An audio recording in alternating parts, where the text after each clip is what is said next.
The more conservative estimates, which I think are probably more reliable, are 80 to 100 million people dead. Now, for each one who's dead, you've got family members grieving.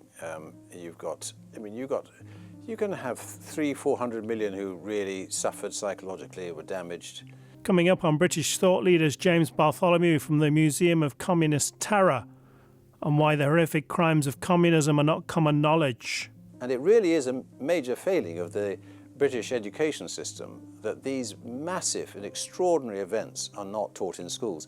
And why Che Guevara should not be seen as a cool symbol of rebellion. Communism brings to the fore some of the worst people and the worst parts of their nature, it even drives them slightly mad.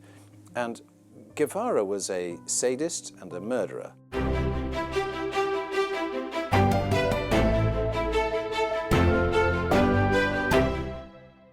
Welcome to British Thought Leaders. I'm Lee Hall.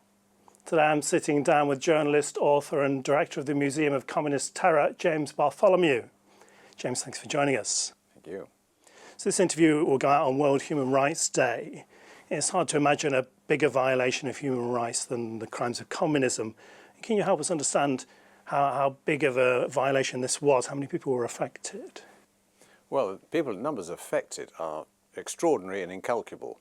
The numbers who died in the course of communist rule, the estimates, the more conservative estimates, which I think are probably more reliable, are 80 to 100 million people dead.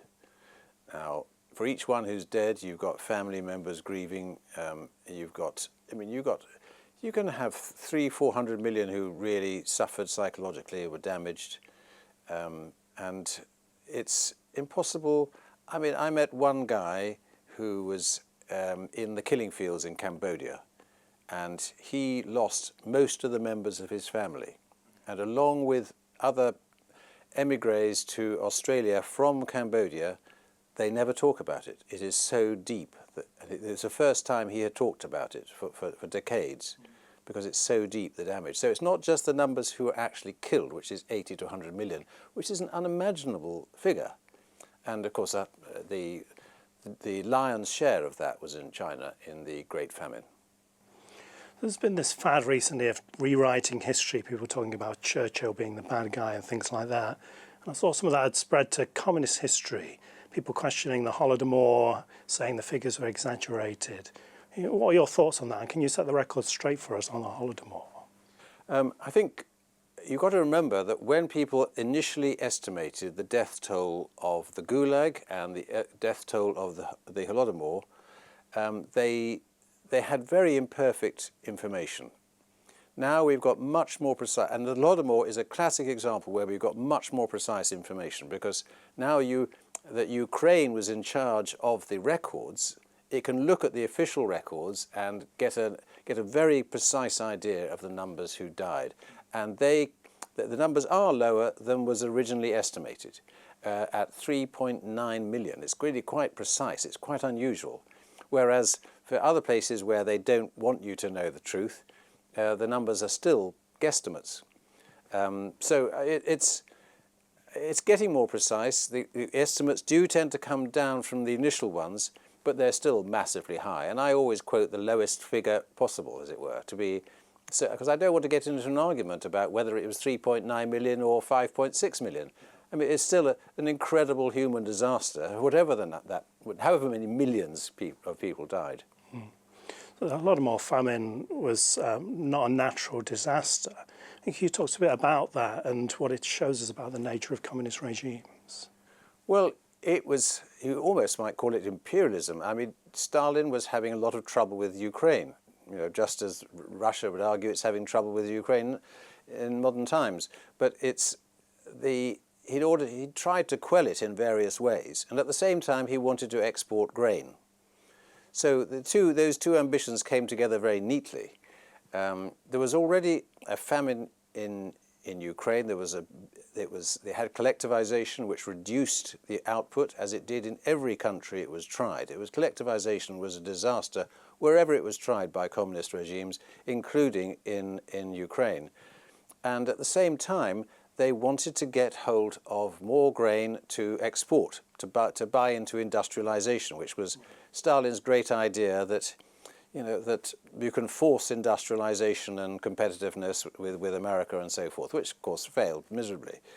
And so he took the grain with force. Bans went round, and if you had in your house grain that they thought you shouldn't have, that you should have sold to the state or the collective, you'd be killed. And they would take the grain by force, leaving villages absolutely without food. And so people were absolutely desperate for food.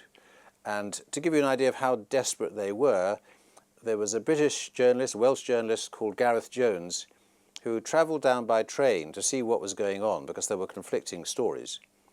And in the train, he threw a bit of crust into a spittoon. Now, a spittoon is something that people spit into. It's not a nice place for food. And somebody immediately grabbed the bit of bread and ate it. And then he threw the rind of an orange into the spittoon. The man grabbed the rind of an orange. He was so starvingly hungry.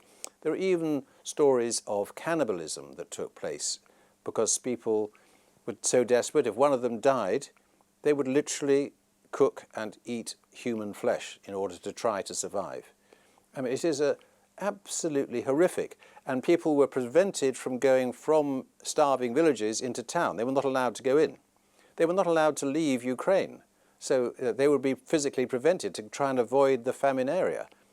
Stalin wanted them to suffer and die. And it is a genocide by any reasonable definition. And one of the most horrific events in history. Bearing comparison, I mean, obviously they're different, but bearing comparison in numbers and the awfulness with the Holocaust. So you mentioned the 80 to 100 million deaths, and if we compare, say, Nazism to communism, the deaths are so much higher, but in the public square, communism gets a much easier ride. What do you think are the main reasons for that? This is a question that is asked and re-asked over and over again, and I think there are a number of reasons. One reason is that when Hitler attacked Stalin, we became allies with Stalin. And so we started being nice about Stalin. We even raised money to help Stalin in England. So we couldn't at the same time say Stalin is a villain, at the same time as we saying that give money to help Stalin. And then there was the Cold War, in which it was certainly the British Foreign Office, in its wisdom or stupidity, never wanted to offend Russia, or Soviet Union as it was, because they didn't want to spark off a Third World War. They wanted to try and keep it all under control.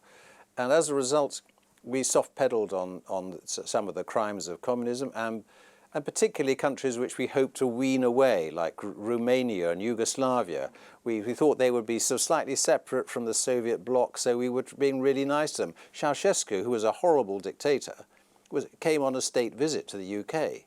Now, you can't say Romania is an oppressive, horrible country that's mistreating its citizens horribly, and at the same time have the head of state visit your country. So that's part of it. I think the other, perhaps more important part, is that the left in this country has tended to dominate education, and some of the leading historians have been essentially Marxists and finding every possible excuse to whitewash communist history. And I think that has then gone into the textbooks and become accepted norm. So taking collectivization of farms, it is, if you go into the revision guides, which as I've done, you can see the revision guides invite students to consider the pros and cons of collectivization. Now, considering that 3.9 million people in Ukraine alone died, partly as a result of collectivization, I think this is absolutely obscene. But it has become in the textbooks because it starts off at the higher level of the first academic books that were written, and then it travels down to the textbooks, and then people spout it as if it was a fact. And that, isn't it marvelous that there was collectivization because it helped industrialization, which helped the Soviet Union defeat Hitler. I mean, this is the logic that I've heard expressed by a teacher in England, and I think it's totally a false narrative. I mean, it wouldn't be unusual to see a young person with a T-shirt with Mao on, Che Guevara, possibly even Stalin. Do you think there's a problem with how we're teaching young people about communism and history? Absolutely, yes. I mean, first of all, we don't teach enough history in Britain at all. Only, I think, 45% of children take it to GCSE. I mean, so they know practically no history at all. Secondly, there is if not a whitewashing of the Soviet and other communist experience, there is what you might call a grey washing. Yes, they mention that people died, but they don't concentrate on that experience. So you will have much more concentration on the Cold War, on the conflict between Khrushchev and Kennedy, or that kind of conflict, the geopolitical conflict, instead of concentrating on the people who suffered, the people in between, the people who were in Hungary, in Poland, in the Baltic states, Romania, these people who had communism forced on them. Never want. Actually, the Russians didn't want it either. I mean, nobody. There's never been a revolution which was actually had more than 50% popularity. That's never happened. It's always been imposed by a coup, and that's been the case throughout. And there's no concentration on the suffering of the people in those countries and in Russia itself. So I think it's mistaught, and one of our efforts is to try to push into the narrative more of the suffering that's taken place. So we've had a qualified teacher, offering free workshops in British schools, going around giving an hour workshop in one school after another, and on the Holodomor. And so we get into the minds of young people as they're developing their ideas of what is good, what is bad, and their knowledge of history. We're getting in knowledge that this was a man-made famine imposed by this communist leader. I know you've done a bit of research on Che Guevara. He's kind of pushed forward as this poster boy for youthful rebellion. I mean, what was he really like? He was a really dreadful man. I mean, there are some dreadful people in communist history. Sometimes communism brings to the fore some of the worst people and the worst parts of their nature. It even drives them slightly mad. And Guevara was a sadist and a murderer. He liked to inflict pain and suffering on other people. One of the stories that I find distressing is when a woman came to beg for her son, because he was in charge of a prison. He was known as, in some quarters, as Castro's executioner. He was in charge of this prison immediately after the revolution, which shot lots of people and imprisoned lots of others. And he was in charge of it. It was no real process of law. He thought the proper court procedure was bourgeois. You would decide you're guilty and then you'll be shot. We go through a court pretense, but really, we've decided you're going. And this woman came and said, "My son, he's only 17. He doesn't know what he's doing. He doesn't mean any harm. Please let him go. Please don't execute him." And so this was, she got a personal audience with Guevara. He said, "Sit down, madam," and she told her story, begged for her son's life. And when she'd finished, he picked up the phone and gave instructions for her son to be shot that night, right in front of her. And she was dragged away in hysterics. I mean, he must have actually enjoyed making that woman suffer. He's really sick. I mean, another story about him is with the mule. I mean, when he was in the jungle, a mule wouldn't go faster. And he kicked it and it wouldn't go faster. He said, "Move it, move it, move it," and kicking hard. And the mule, being a mule, didn't. So he got out of the saddle and onto the ground, and then said, "Move it, move it, move it," each time stabbing the mule in the neck until it fell down dead. This is a man who didn't want to be countered or contradicted, even by a mule. He couldn't stand it. And then there was another story when at a factory making shoes, nobody was buying the shoes. These was the nationalised shoemaking factory. Nobody was buying the shoes. He went there and demanded to know why. And they said, "Well, the sole, the bottom of the shoe, comes away from the upper part of the shoe. They don't stick together." He said, "Why is that?" "Well, because we have to use this inferior Soviet glue. We're not allowed to use the better American glue." Now, of course, Guevara himself had given the instruction not to use the American glue. And the foreman handed him a shoe and said, look, see for yourself. So Guevara pulled apart the sole of the shoe away from the upper part of the shoe, and so and he said, well, why didn't you complain to the ministry? And the foreman said, yes, we did many times, but they ignore us. And then the Guevara had the man arrested, and he was never seen again. So it's just a matter of, if it fails, it's never my fault. It's somebody else's fault, and you will die. I mean, he never seen again means he was killed. So you've done a lot of interviews with victims of communist crimes. How did they affect you? What did you learn from those interviews? I think it's been a huge privilege to actually talk to these people, and I do feel privileged to get an insight into what it was like to go through these extreme experiences. And sometimes it's interesting to see what really upsets them, and it's never, interestingly, it's an aspect of human nature. It's never their own suffering that brings tears to their eyes. Right. There was a woman who made a comment about the Great Famine, otherwise known as the Great Leap Forward in China, and she said a remark in private to a friend that maybe the government could have done better with the famine. The friend reported her, and this woman, who was aged 20, was sent to prison for 10 years and had to say every night how bad she had been and apologize for what she had done. And she felt she actually genuinely believed she had done something bad.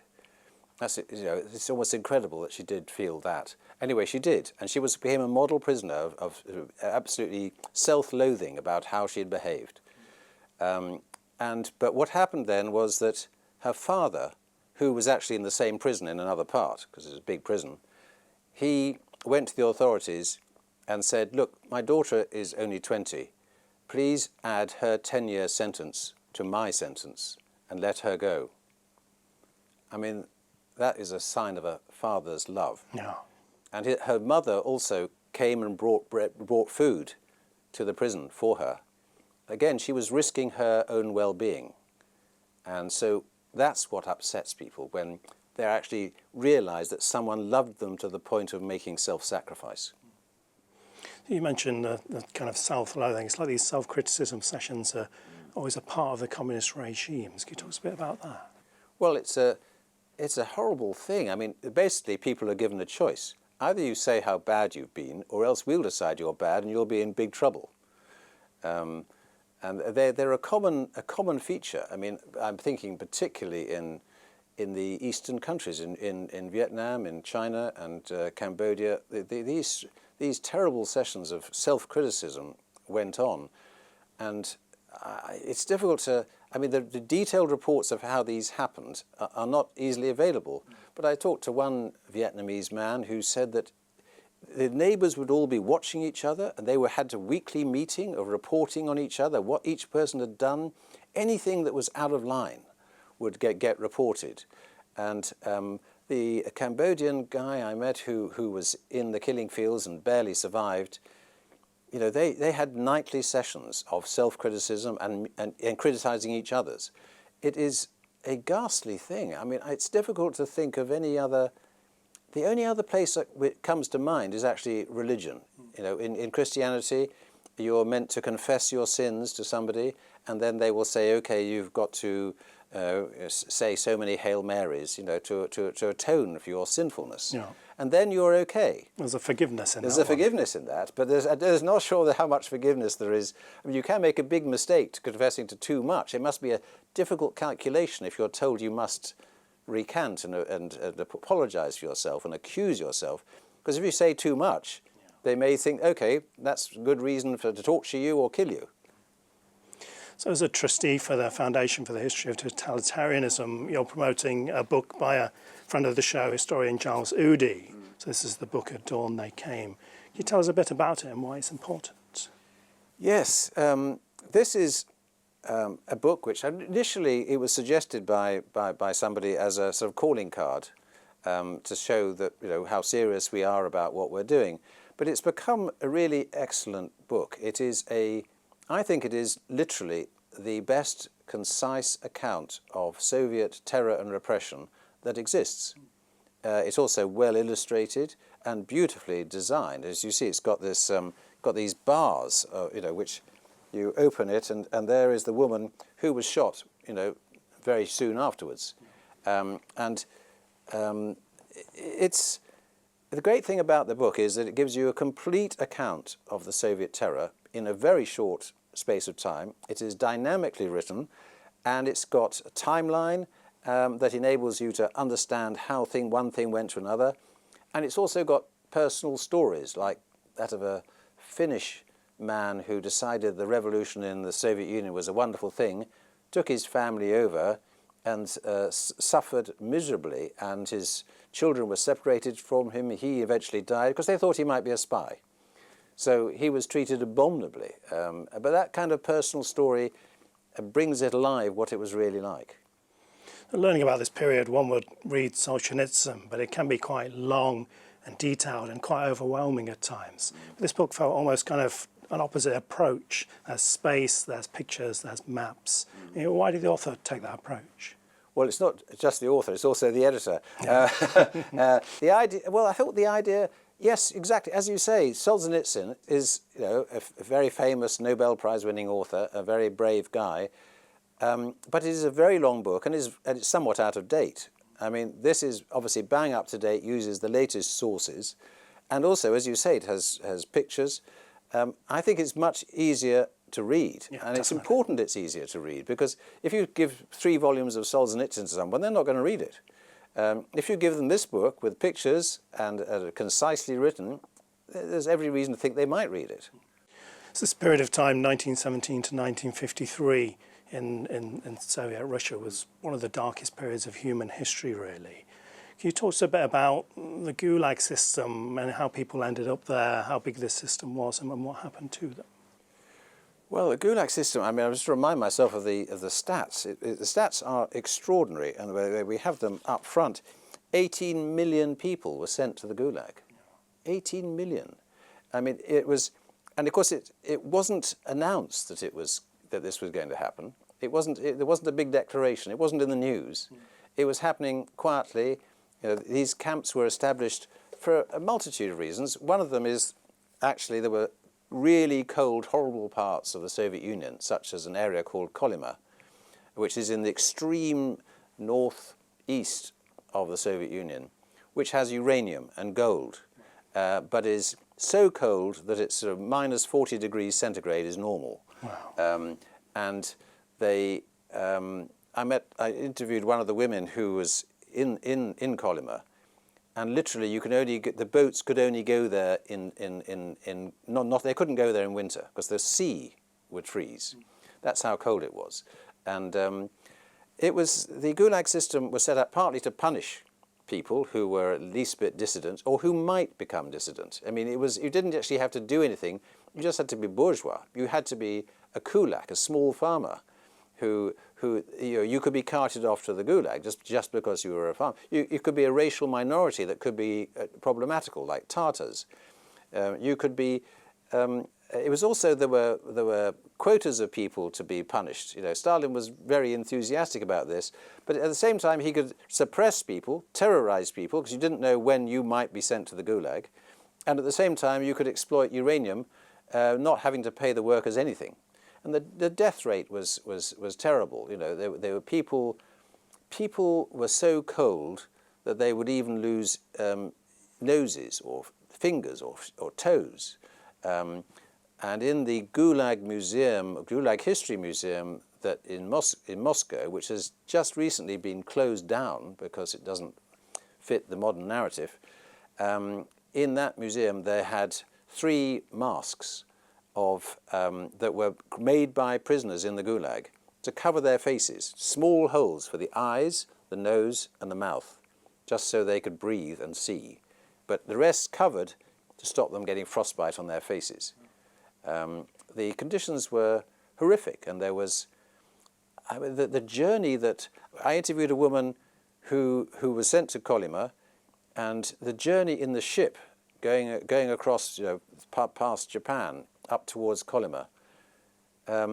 all these women were put in the hold. None of them had been to sea before. They were vomiting. It was cold. They had buckets to vomit in, but those overflowed. They're in freezing cold conditions in the hold of a ship. After 3 days, she asks one of the sailors, "When will we know we've reached to the port called Magadan in Kolyma?" And he says, "You'll know when there is ice on the inside of the ship." Really? And then they were, the brutality of it is extraordinary. It seems reading about that time, anyone could get taken away at any moment for any reason. It's not like, oh, you're in danger because you have certain characteristics. Just this constant foreboding and fear that at any moment someone could get pinched. Yes, and of course it varied from one country to another. In some countries it was much more dangerous than others, and you could put a foot wrong very easily. For example, in China you would be unwise to sit on a newspaper because it might have an image of, well, it'd be bound to have an image of Mao in it. Every newspaper every time had an image of Mao. So if you were sitting on a newspaper, you were sitting on an image of Mao. And that was like a kind of heresy, and that would show lack of respect. And you could be carted off for that. I mean, it's absolutely terrifying. Of course, the people who were most in danger were people who were the elite. Right. So Stalin always went to kill the elite of any country he took over.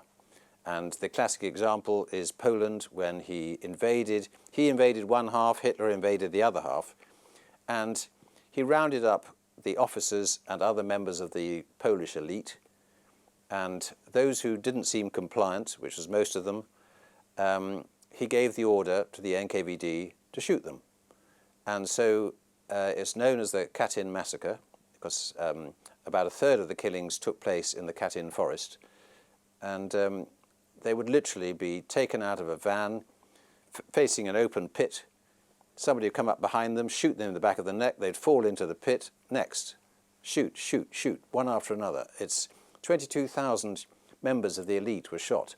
So to be a member of the elite was dangerous. You needed to be an ordinary Joe, not an officer, not a priest, not anybody who might be considered a leader of society. It's kind of the same in China, wasn't it, when we saw the peasants taking over from the gentry, etc. Yes, absolutely, yes. And you had people who were promoted to take charge of factories who had no knowledge of factories. And people who did have knowledge of factories treated as enemies of the people. And that's obviously part of the reason why the economic performance was so dire. All the best people got rid of. And one of the people I interviewed, Amy Lee, she described her father was a factory manager, and he was first of all demoted from being the owner to being a manager, and then eventually killed. It was crazy economic policy, obviously, but it was basically just cut the tops off so you don't get people opposing you. But also there was the theory, of course, that the workers were the good people. And in China you had the reds and the blacks. You literally were a black person if you were somebody who was either, if you were bourgeois, you were automatically a black person, a person who would be, and your children would be as well. So you would literally be cutting grass with scissors in your school as a child because your parents were bourgeois. I know.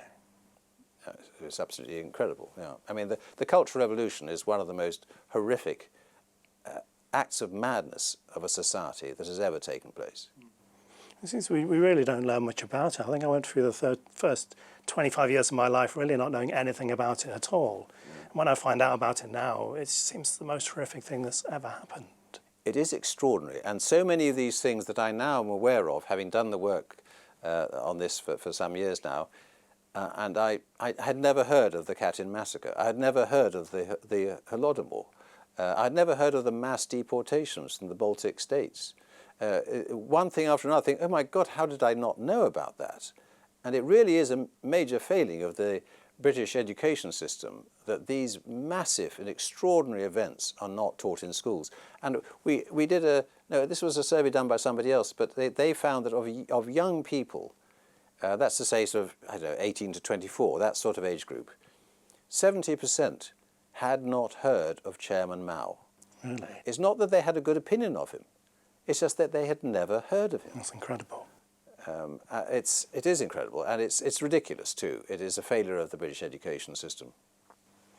So we still see some communist regimes in the world today, North Korea, and the Chinese Communist Party keeps persecuting people. When do you think we will see the end of communist terror, the real end?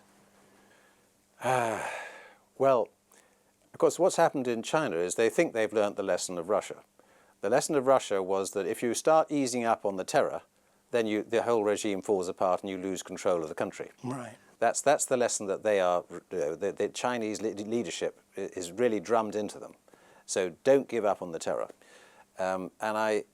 So the question is, when you don't give up on the terror and you're determined not to give up on the terror, can you ever lose power? And you can. We know you can. Ceausescu lost power. He was a brutal dictator and willing to kill and torture people as much as was necessary. But eventually the armed forces turned against him. Elements of the elite turned against him who had been his cowed supporters, but he didn't know that actually inside they were turning against him. It didn't result in a perfect state by a long way, because a lot of people who had been in the elite continued in power, but they were not as bad as Ceausescu. Things can change. You look at historical precedents here and there of dictatorships falling. They can go on for a long time. I mean, the Soviet Union went on for a long time, and it's hard to see the end sometimes. But a lot of history is things happen unexpectedly. Nobody expected the fall of communism in 1989-90. Nobody in the beginning of 1989 said communism is going to fall. They didn't even predict it to happen in 10 years. People in Poland didn't expect it to fall. They thought, we've got a Russian army here, how can it possibly fall? And so sometimes things can happen in history that most people do not expect at all. And it's a complete surprise. And that is in a way is reassuring, because we want to believe that these oppressive terrorist regimes will fall. And I think eventually they will, because either they go on becoming poorer and poorer, or else they they allow some free enterprise, which allows economic growth. And if they do that, they develop a middle class. The middle class classically, certainly in British history, wants democracy. At some point they say, look, we ought to have power. You're no better than us. We know just as well as you do. You're not cleverer than us. You're not more educated than us. We want to have a say in what happens. And that is the beginning of the fall of totalitarian regimes. Certainly the beginning of the fall of the French Revolution in 1789.